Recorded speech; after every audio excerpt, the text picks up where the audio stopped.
जी, अस्सलाम वालेकुम नाज़रीन। प्रोग्राम इस्लाही तलफ़्फ़ुज़ व इमला के साथ राबिया इरफ़ान हाज़िर खिदमत है। आज एक सवाल आया था तो उसके जवाब में ये प्रोग्राम बनाया है। सवाल है कि माना कि उर्दू में अरबी, हिंदी, फ़ारसी के लातादाद अल्फाज बोले जाते हैं, मगर इन अल्फाज को इनके असल शक्ल में यानी उनकी मादरी ज़बान में ही क्यों लिखते हैं। मज़ीद ये कि हम इसे उर्दू कालिब में क्यों ढाल नहीं सकते। जैसे मूसा को मूसा यानी सीन के बाद अलिफ क्यों नहीं लिखा जा सकता और बिल्कुल को बिल्कुल लिखा जाना चाहिए था। स्वाद, ज़्वाद, तोए, ज़ोए, सा, हा, ज़ाल वगैरह गैर ज़रूरी हरूफ हैं। तो जवाब ये है कि इस तरह करने से अल्फाज के मानी बदल जाते हैं। मिसाल के तौर पर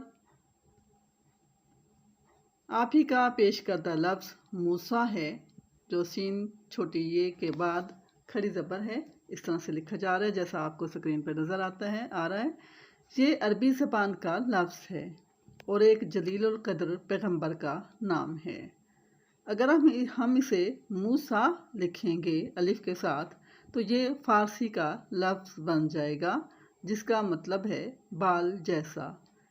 हिंदी में मूसा खालू को कहते हैं।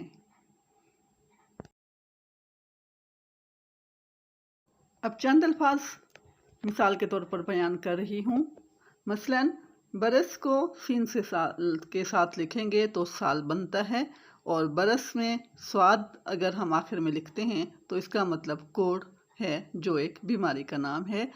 कशिश यानी किताब वाले, काफ से अगर हम लिखते हैं कल्ब तो एक का मतलब कुत्ता होता है और दूसरी जगह पे अंजमन है, और अगर हम इसे दो नुक्तों वाले काफ से कल्ब लिखते हैं तो इसका मतलब है दिल।